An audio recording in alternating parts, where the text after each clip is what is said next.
Good morning students, myself Jitendra Kumar Jain, PhD in Physics. I welcome you all on the YouTube channel of St. Joseph Public School Talk.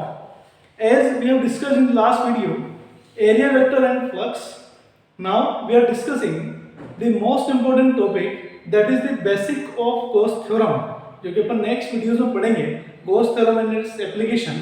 उसका जो basic है कि Gauss theorem किस पर based है, उसको अपन ये start कर रहे हैं आज. And that one is the continuous charge distribution. The topic name is continuous charge distribution. जैसा कि हमने लास्ट चैप्टर में से पीछे पढ़ा हुआ है, कूलाम में कोर्स भी पढ़ा, इलेक्ट्रिक फील्ड भी पढ़ा, वो जो सारी कैलकुलेशन हमने की है, that calculation is for discrete charges. Discrete charges मतलब एक चार्ज होगा, दो चार्ज होंगे, तीन होंगे, जो कि अलग अलग सिस्टम में कहीं डिस्ट्रीब्यूटेड हो सकते हैं. But now the Gauss theorem is based on basically continuous charge distribution. Continuous charge distribution में इलेक्ट्रिक फील्ड कैसे कैलकुलेट किया जाए, वो कूलाम लॉ से थोड़ा सा पॉसिबल नहीं है. इसलिए हम पहले क्या पढ़ रहे हैं कि कंटिन्यूस चार्ज डिस्ट्रीब्यूशन होता क्या है, किस किस टाइप का होगा और इसका गॉस थ्योरम में क्या यूज है, वो अपन यहाँ पे पढ़ने वाले हैं. तो कंटिन्यूस चार्ज डिस्ट्रीब्यूशन में क्या है कि हमारे पास जो ऑब्जेक्ट हैं वो थ्री टाइप्स के हो सकते हैं. कि ऑब्जेक्ट या तो वन डायमेंशनल होंगे, या टू डायमेंशनल होंगे, या थ्री डायमेंशनल होंगे. यानी कि या तो लीनियर ऑब्जेक्ट हो सकते हैं, और ऑब्जेक्ट हो सकते हैं जैसे आपके सरफेस वाले ऑब्जेक्ट हो सकते हैं जिनके पास एरिया होगा, और एक वॉल्यूमेट्रिक ऑब्जेक्ट हो सकते हैं जिनके पास वॉल्यूम होने वाला है. तो इन तीनों टाइप के ऑब्जेक्ट के अकॉर्डिंग आपके जो चार्ज डिस्ट्रीब्यूशन है ये भी थ्री टाइप्स का है. First one is linear charge distribution, second one is surface charge distribution, and the third one is volume charge distribution, और simply it is called charge distribution. इनसे related definitely charge densities भी हैं. इनसे related क्या होंगी, charge densities भी होंगी. First one is called linear charge density, second one is surface charge density, and the third one is volume charge density, and that volume charge density is simply called charge density. बाकी सबको तो आपको linear और surface बोलना पड़ेगा, पर surface volume charge density को आप सिंपली चार्ज डेंसिटी भी डिफाइन कर सकते हैं. तो अपन अभी स्टार्ट कर रहे हैं. जो सबसे फर्स्ट अपना है linear charge distribution. Linear charge distribution का क्या मीनिंग है कि when charges are distributed on a linear object. Linear object मतलब इसकी कोई लेंथ होगी, है ना, और इन वन डायमेंशनल ऑब्जेक्ट, यानी कि कहां पर हो, वन डायमेंशनल जो भी ऑब्जेक्ट होंगे उन पर अगर चार्ज डिस्ट्रीब्यूटेड होगा, then it is called linear charge distribution. और वन डायमेंशन के एग्जांपल क्या होंगे, एग्जांपल होंगे या तो वायर पर डिस्ट्रीब्यूटेड हो, वायर जो है ना, वायर आपका लेंथ का भी हो सकता है, इनफाइनाइट लेंथ का भी हो सकता है, और डेफिनेट लेंथ का भी हो सकता है. दूसरा जो रिंग है जो सर्कुलर फॉर्म में होती है, but it is what, it is a linear object. Ring कैसी है, लीनियर ऑब्जेक्ट में काउंट किया जाता है. तो रिंग भी अगर होगी तो डेफिनेटली ये भी क्या कहलाएगा, लीनियर चार्ज डिस्ट्रीब्यूशन ही कहलाता है. रिंग को आप इस तरह से बना सकते हैं, दिखने में सर्किल जैसा 2D जैसा दिखता है, बट हम इसको यहाँ पर इस तरह से चार्ज का डिस्ट्रीब्यूशन अपन यूं करके बता सकते हैं. ठीक है. इनसे रिलेटेड जो चार्ज डेंसिटी है that is called linear charge density, and this linear charge density is what, the charge distributed पर यूनिट लेंथ. यानी कि जितना भी चार्ज है वो पर यूनिट लेंथ कितना डिस्ट्रीब्यूटेड है, उसी को अपन क्या बोलेंगे, is called the linear charge density, and it is denoted by lambda. Linear charge density is always denoted by lambda. Lambda से लिखना है. अगर किसी ऑब्जेक्ट पर, क्योंकि किसी एल लेंथ का अपन अज्यूम करके चल रहे हैं, and total charges are Q, then definitely जो लीनियर चार्ज डेंसिटी की lambda, lambda is charge upon length. यानी कि टोटल चार्ज Q या कैपिटल Q भी हो सकता है कई जगह, upon length, total length of the conductor, total length of the wire, total length of the ring. Ring के लिए अपन क्या बोलेंगे, रिंग के लिए यही चीज किसमें कन्वर्ट हो जाएगी, टोटल चार्ज तो Q आएगा जो इसके ऊपर होगा, लेकिन इसकी रेडियस होती है R, तो जो लेंथ होगी वो कितनी होगी, इसकी सर्कमफ्रेंस के इक्वल मानी जाएगी. तो टोटल चार्ज तो Q हो गया, और जो लेंथ होगा कितना होगा, 2πr के इक्वल होना है. तो this lambda is equal to Q upon 2πr for ring. Ring के लिए थोड़ी सी चेंज होती है. बाकी जितने भी वायर्स हैं जो वन डायमेंशनल ऑब्जेक्ट लेंथ वाले ऑब्जेक्ट हैं, उनके लिए आपको क्या ध्यान रखना है, Q अपॉन L होगी. डेफिनेटली Q अपॉन L है, तो यहाँ से इसकी जो यूनिट बनेगी लीनियर चार्ज डेंसिटी की, that is coulomb upon metre. Charge के लिए कूलाम, लेंथ के लिए मीटर, कूलाम अपॉन मीटर, या फिर कूलाम मीटर इनवर्स. क्या लिखेंगे इसको, कूलाम मीटर इनवर्स. ठीक है ना, ये ध्यान रखिएगा. ये आपके पास क्या है, लीनियर चार्ज डेंसिटी है, जो कि किसी एक वायर पर कंटिन्यूअस चार्ज डिस्ट्रीब्यूटेड होंगे without any space, then definitely we can calculate this charge density कि पर यूनिट लेंथ कितना चार्ज डिस्ट्रीब्यूटेड होगा. अब अगर हम इसी वायर के ऊपर कोई स्मॉल एलिमेंट ले लें, that element is called line element. क्या बोलते हैं इसको, लाइन एलिमेंट अगर हम डिफाइन कर रहे हैं तो लाइन एलिमेंट डीएल के ऊपर जिसका लीनियर चार्ज डेंसिटी कितनी है, लैम्डा है, इस वायर की लीनियर चार्ज डेंसिटी कितनी मानी अपने जो कैलकुलेट की थी वो लैम्डा है, तो इस एलिमेंट के ऊपर कितना चार्ज होगा, इस डीएल एलिमेंट में इस लेंथ में कितना चार्ज होगा ये अपन कैलकुलेट करना चाहते हैं। तो यहां से कैलकुलेट कर सकते हैं Q is equal to lambda into L, यानी कि जितना भी लेंथ है उसको अगर लैम्डा से मल्टीप्लाई किया कर दिया जाए तो डेफिनेटली उसके अंदर जितना चार्ज होगा वो आ जाएगा। तो यहाँ पर भी अपन कर रहे हैं कि जो डीएल लेंथ है उसको किससे मल्टीप्लाई करते हैं, चार्ज डेंसिटी से मल्टीप्लाई करते हैं, लीनियर चार्ज डेंसिटी से मल्टीप्लाई करते हैं। तो that amount is dq is equal to lambda dl, ये आपको मिल रहा है, क्लियर है। तो ये तो कितना हुआ इस एलिमेंट के अंदर। अब अगर हम इस एलिमेंट की वजह से इलेक्ट्रिक फील्ड कैलकुलेट करना चाहे कहीं पर, तो इलेक्ट्रिक फील्ड बहुत सिंपल है, electric field due to this line element is dE, छोटा एलिमेंट है तो छोटा इलेक्ट्रिक फील्ड आएगा 1/4πε0 dq/r², q/r² की वजह dq/r², and this dq is what lambda dl, तो यहां पर लैम्डा dl/r² आ जाएगा। ये तो छोटे एलिमेंट की वजह से। अगर इस कंप्लीट वायर की वजह से इलेक्ट्रिक फील्ड निकालना है तो क्या करेंगे, कंटीन्यूअस चार्ज डिस्ट्रीब्यूशन है तो डेफिनेटली मुझे क्या करना पड़ेगा, यहाँ पर इंटीग्रेशन करना पड़ेगा। और किसके ऊपर करेंगे, 1/4πε तो कांस्टेंट है लैम्डा dl/r² में इंटीग्रेट करके आप, और कौन सा इंटीग्रल है, this integral is called line integral. कौन सा बोलते हैं इसको, लाइन इंटीग्रल अपन इसको बोलते हैं, ठीक है ना, ये ध्यान रखना। लाइन इंटीग्रल करके आप टोटल फोर्स भी कैलकुलेट कर सकते हैं और टोटल इलेक्ट्रिक फील्ड का फॉर्मूला आपको ये ध्यान में रखना होगा। टोटल फोर्स के लिए अपन टेस्ट चार्ज मान लेंगे Q नोट, तो यहाँ पर Q नोट साथ में आ जाएगा, Q नोट जो कॉमन है वो बाहर की तरफ आ जाएगा, बाकी लैम्डा dl/r², सेम कॉन्सेप्ट चलता है।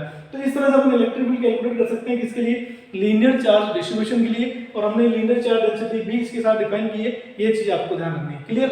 जो सेकंड आपके पास है वो है आपके पास सरफेस चार्ज डेंसिटी। कौन सी होगी, surface charge distribution, surface charge distribution. अब सरफेस चार्ज डिस्ट्रीब्यूशन क्या है कि when charges are distributed on the planar object, क्या लिख सकते हैं इसको, ये चेंज करना आपको, देखो बाकी डेफिनेशन सेम है, प्लेनर ऑब्जेक्ट और इन 2 डायमेंशन, कहां पर हो ऑब्जेक्ट, कहां चार्जेस कहां डिस्ट्रीब्यूटेड हो, 2 डायमेंशन में डिस्ट्रीब्यूटेड हो, then it is called surface charge density. क्या बोल देते हैं इसको, सरफेस चार्ज डिस्ट्रीब्यूशन अपन इसको बोल देते हैं, क्लियर है। तो ये आपको ध्यान रखना है।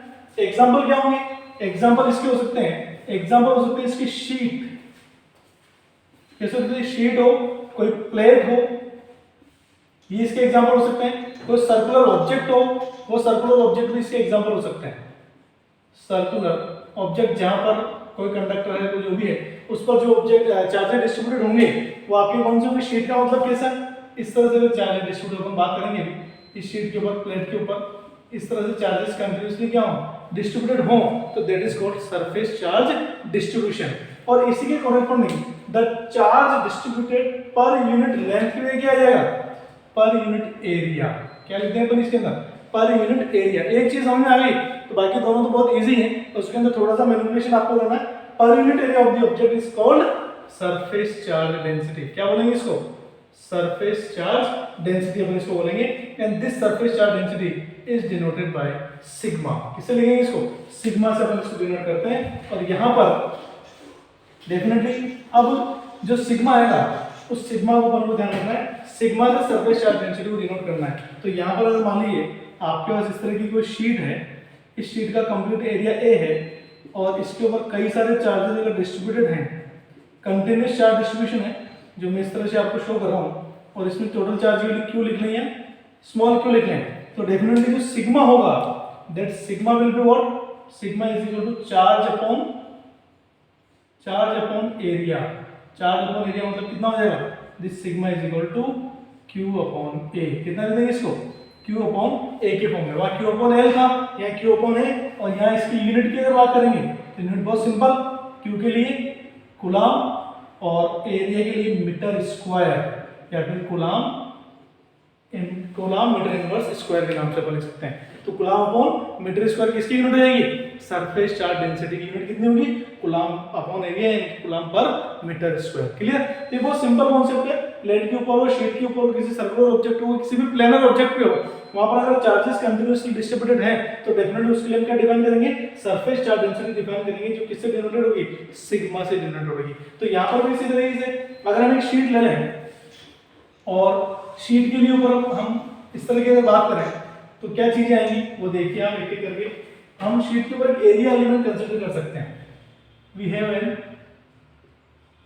एरिया एलिमेंट, क्या ले सकते हैं एरिया एलिमेंट। तो शीट के ऊपर ये चार्ज डिस्ट्रीब्यूटेड है कंप्लीटली, और आप उसके अंदर छोटा सा एरिया एलिमेंट अगर ले लेते हैं तो that area element will show, ये मान लें इस तरह से, और इस एरिया एलिमेंट को कितना लिखते हैं DA, अगर मान लें DA, तो उसके अंदर अमाउंट ऑफ चार्ज कितना होगा वो अपने को ध्यान रखना है। तो अमाउंट ऑफ चार्ज कितना होगा, that DQ is equal to, हम लिख सकते हैं यहाँ पर सिग्मा DA। कितना लिख देंगे सिग्मा DA, यानी कि यहाँ पर आप क्या करो इस A को इस सिग्मा से मल्टीप्लाई कर दो तो चार्ज मिल जाएगा। तो अपना एरिया कितना एलिमेंट का DA है, उसको अपन क्या कर देंगे इस सिग्मा वाली जो charge density surface charge density वाली शीट है उससे अगर अपन मल्टीप्लाई करते हैं तो DQ आपको मिल जाएगा सिग्मा DA के नाम से। क्लियर। अब इलेक्ट्रिक फील्ड की बात करते हैं तो यहाँ पर क्या रहेगा सिग्मा DA, बाकी सारी चीजें सेम है।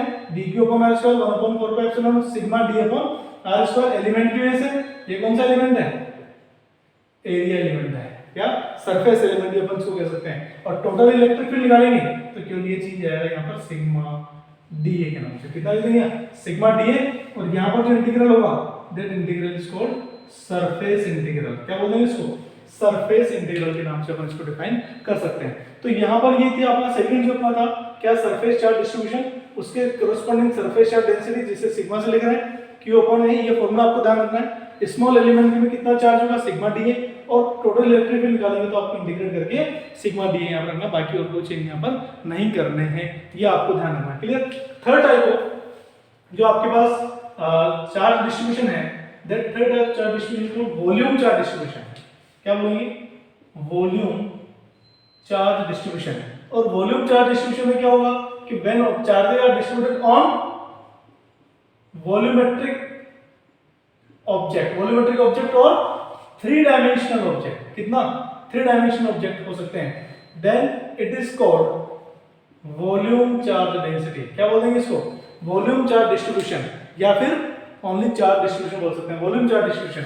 और इसके एग्जांपल क्या होंगे, इसके एग्जांपल आपके पास हो सकते हैं जो आपके स्फेयर हैं, सिलेंडर हैं, कौन है स्फेयर सिलेंडर कॉन्स, यानी जितने भी 3D ऑब्जेक्ट्स हैं उन पर अगर चार्जेस कहीं डिस्ट्रीब्यूटेड होंगे तो डेफिनेटली वो क्या कहलाएगा वॉल्यूम चार्ज डिस्ट्रीब्यूशन कहलाएगा। उसके वॉल्यूम पर कंप्लीट 3 स्पेस में 3D स्पेस में अगर चार्जेस डिस्ट्रीब्यूटेड हैं तो डेफिनेटली वो क्या कहलाता है वो आपका क्या कहलाएगा volume charge distribution. The charge distribution per unit volume, अब क्या आ जाएगा एरिया की वजह यहाँ पर आ जाएगा volume charge distributed per unit volume of the object is called volume charge density. और मैंने कहा था भी आपको कि इसको आप वॉल्यूम चार्ज डेंसिटी की बजाय सिंपली चार्ज डेंसिटी भी लिख सकते हैं, and it is denoted by always rho. किससे डिनोट करेंगे इसको रो से अपन डिनोट करते हैं, ध्यान रखिए। लीनियर चार्ज डेंसिटी को लैम्डा से, और सरफेस चार्ज डेंसिटी को सिग्मा से, और वॉल्यूम चार्ज डेंसिटी को किससे डिनोट कर रहे हैं रो से डिनोट कर रहे हैं। इस तरह का अगर मान लीजिए हमारे पास स्फीयर है और इस स्फीयर के अंदर मान लीजिए बहुत सारे चार्जेस डिस्ट्रीब्यूटेड हैं और कंटिन्यूअस डिस्ट्रीब्यूशन अगर आपके पास है तो ये आपके पास इस तरह से मिलेगा। और मान लेते हैं इसका कंप्लीट वॉल्यूम V है और इसमें टोटल चार्ज कितना Q डिस्ट्रीब्यूटेड है, तो आपके पास जो फॉर्मूला आएगा किसका वॉल्यूम चार्ज डेंसिटी का और सिंपली चार्ज डेंसिटी का, चार्ज डेंसिटी भी आप इसको कह सकते हैं, ध्यान रखना। बाकी दोनों पर आपको बोलना पड़ेगा लीनियर चार्ज डेंसिटी या सरफेस चार्ज डेंसिटी।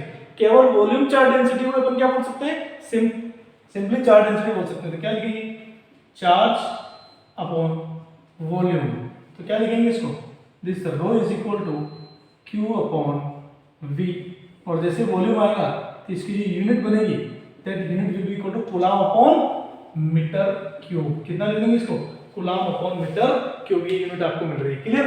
इसी तरीके से अगर मैं बोलूं कि आगे भी इस तरह की बोलूं तो एक इसके अंदर छोटा सा एलिमेंट अपन ले लें वॉल्यूम एलिमेंट, कौन सा एलिमेंट ले लें वॉल्यूम एलिमेंट अगर अपन ले लें तो उसमें क्या चेंज होगा, तो वो देखिए आप वॉल्यूम एलिमेंट किस तरह से दिया जाएगा, इस तरह का आपके पास स्फीयर है और यहीं पर अपन ने वॉल्यूम एलिमेंट ले लिया dV, क्या बोलते हैं इसको वॉल्यूम एलिमेंट के नाम से बोलते हैं। और यहाँ पर चार्जेस क्या होंगे सारे के सारे डिस्ट्रीब्यूटेड होंगे इसी तरीके से। तो जब चार्जेस डिस्ट्रीब्यूटेड होंगे तो इसके अंदर कितना चार्ज आएगा, तो डेफिनेटली इसकी जो चार्ज डेंसिटी D और इसका वॉल्यूम कितना है dV, ये कितना लिख देंगे आप, रो डीवी लिख देंगे। कितना चार्ज होगा एलिमेंट के अंदर, रो डीवी है। और इसका इलेक्ट्रिक फील्ड कैलकुलेट करेंगे तो कुछ भी चेंज नहीं है, तो यहाँ पर रो डीवी आ जाएगा, बाकी सारी चीजें सेम रहेंगी। और जब टोटल इलेक्ट्रिक फील्ड निकालेंगे तो उसको इंटीग्रेट कर देंगे अपन, और क्या लिख देंगे, रो डीवी के नाम से। और यहाँ पर क्या आ जाएगा, सरफेस इंटीग्रल के बजाय वॉल्यूम इंटीग्रल आ जाएगा। कौन सा आ जाएगा, वॉल्यूम इंटीग्रल आपको मिल रहा है। क्लियर।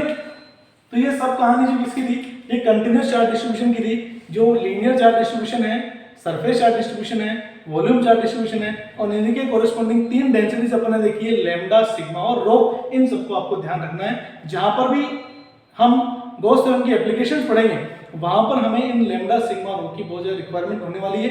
इसलिए आपको ध्यान रखना है कि इनका मीनिंग क्या है, इनकी यूनिट क्या है, इनका यूज क्या है, स्मॉल एलिमेंट के अंदर कितना चार्ज होगा, और टोटल इलेक्ट्रिक फील्ड किस तरह से कैलकुलेट किया जाता है। तो ये बात थी कंप्लीट इसकी कंटिन्यूअस चार्ज डिस्ट्रीब्यूशन की। अगले वीडियोस में हम गॉस थ्योरम की थोड़ी सी बात करेंगे और गॉसियन सरफेस की बात करेंगे, उसकी इंपॉर्टेंट जो थिंग्स हैं उनकी अपन बात करेंगे। इस वीडियो में इतना ही। Thank you.